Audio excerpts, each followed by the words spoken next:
what kind of music do you like? I have pretty eclectic tastes. I like classic rock, roots rock, prog rock, metal. Okay, there's a lot of rock in there, but I'm a child of the 80s. I grew up listening to a lot of 80s hair bands. And you can't tell by looking at me, but I had some awesome 80s hair. Yeah, I had a mullet. It was glorious. But not just rock. I also like folk and jazz and classic country. Not the modern stuff. I just can't. Nah. I mean, I may have just offended you right now, but it's my musical taste, not yours. I was once at the dentist's office, and they were playing country music. And as I was sitting in the chair, the song Boys Round Here came on. Are you familiar with this? Part of the chorus says, chew tobacco, spit. That's just not something I want to hear when I'm having my teeth cleaned. Nah. But let me ask you another question. What kind of music do you prefer for worship at church? Do you like hymns and organ music, or do you prefer modern worship with a full band?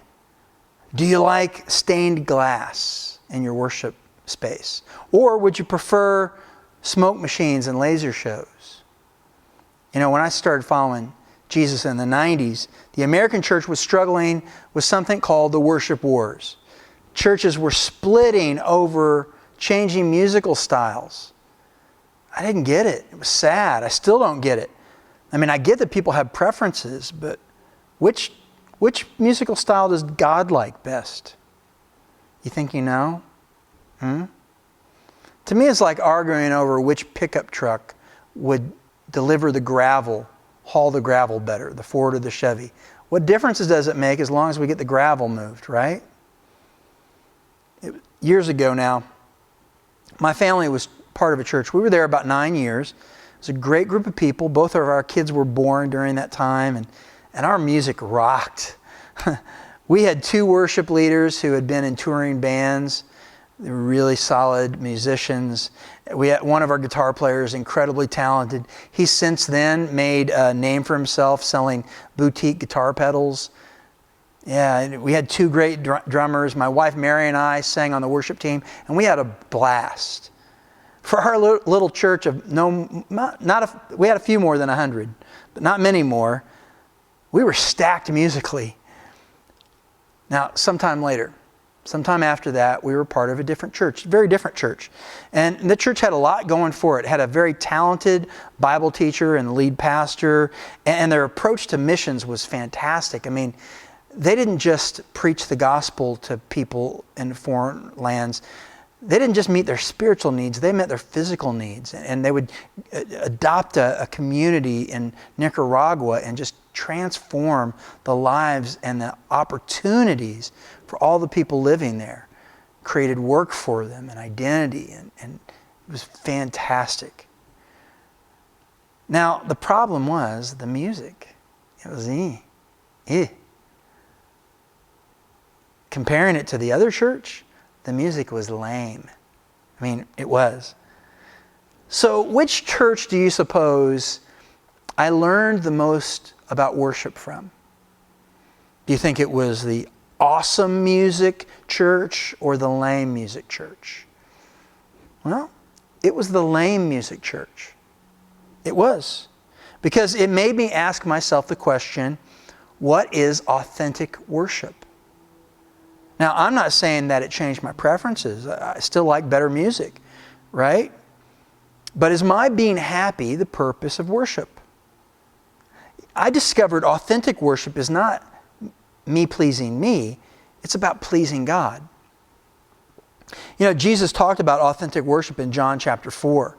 To set the scene for you, Jesus was a Jewish rabbi, and he was speaking with a Samaritan woman at a well. She'd come there to retrieve water. He was resting from his journey.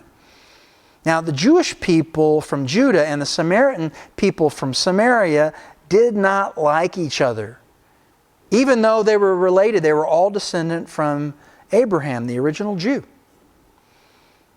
And the roots of that went back centuries before the conversation that we're going to read from today.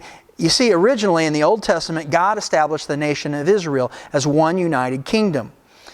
But their sin and rebellion led the kingdom of Israel to being divided into two nations, Judah and Israel. Now, the capital of Judah was Jerusalem, and the capital of Israel was Samaria. And the official temple of God, the place where all Jewish worship was to be held, was located in Jerusalem, in Judea, which led the Samaritans to worshiping God in other ways. And everyone from Judah, and the scriptures would even say that Samaritans didn't worship properly because they had no access to the temple. And this added to their disdain for each other, right? They just didn't like each other. Which is why this Samaritan woman at the well was surprised that Jesus would talk to her. And it's this fascinating conversation. And there are multiple sermons that you could pull out of John chapter 4. But as Jesus spoke to her at this well, he spoke about living water, a refreshment that lasts forever, a spiritual refreshment. And he spoke to her about details of her life that she hadn't revealed, and he was blowing her mind with the conversation. And then in John 4:19, she said this, "Sir," the woman said, "I can see that you are a prophet. Our ancestors worshipped on this mountain, but you Jews claim that the place that we must worship is in Jerusalem."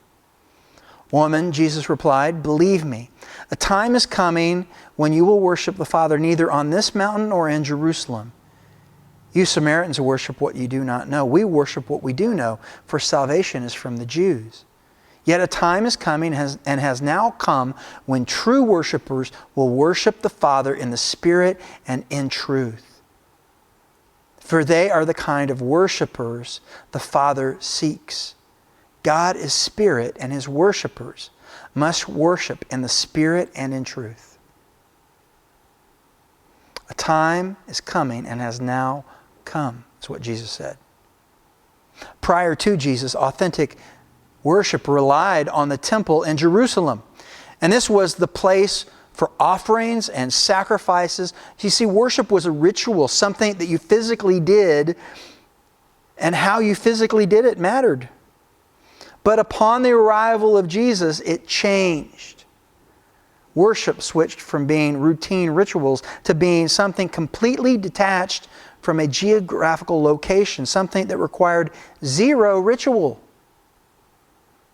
God is a spirit, and now to worship Him, you had to do it in the Spirit and in truth. See, it doesn't matter the style of music or the building that we're in, or if we'll be in a building at all. We can worship God authentically wherever we are. And worship, it's more than music. It's how we live. It's how we interact with each other, how we commune with God and each other on a daily basis. And finally, it's not about us, not directly. Worship is God's people praising and lifting Him up for how amazing He is, for how loving He is. And this includes showing our appreciation for His love for us. And I think it's often awesome when we can do that by singing music that we personally connect with. But sometimes it might mean that I worship Him in spirit and in truth through singing in a style that I don't particularly enjoy, even modern country music. I mean, that's what I would call a sacrifice of praise. But worship is about communing and communicating to God that we believe that He is worthy. A couple years ago, I read a book by Francis Chan, and in it he discussed the goal for their worship as he was just starting in a new church himself at that time. What he said really resonated with me. He said that their one goal in worship was to sing straight to the face of God. Just to sing, when they gathered, they were going to sing straight to the face of God. Isn't that a great goal? Our primary goal should never be to have the greatest band or the most awesome personal experience. Don't get me wrong. I like that stuff. I like it.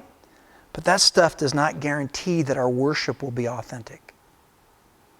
Our primary goal through worship music should be to sing straight to the face of God, to worship in the Spirit and in truth. authentic worship. You may be asking, what is Central City's worship style like? Well, we don't yet have a building, and we don't yet have a full band. We're just building this from the ground up, but I can tell you our goal is as we start to bring music into our gatherings, we're going to start with authentic worship. Our hearts are genuinely going to be praising Jesus and seeking His presence. We seek to keep Jesus central in all we strive to be and do. Beyond every other worship goal, we want to be authentic. My name is Aaron Case, and on behalf of the people that call Central City Church their home, I just want to thank you for joining us. If you'd like to connect with us, join one of our gatherings, click the connect link at the top of our website, centralcitybismarck.com.